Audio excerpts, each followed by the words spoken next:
Merhaba arkadaşlar. Bugün size yakından akvamarin taşını göstermek istiyorum. Rengi itibariyle de zaten insana huzur veren, sakinlik veren bir taştır. Ayrıca depresyon ve strese birebir faydalı olduğunu düşünülmektedir.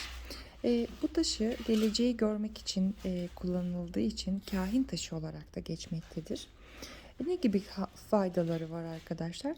Hafıza güçlendirmeye, ayrıca sağlık sorunlarında bronşit, astım gibi şikayetleri azalttığını düşünülmektedir.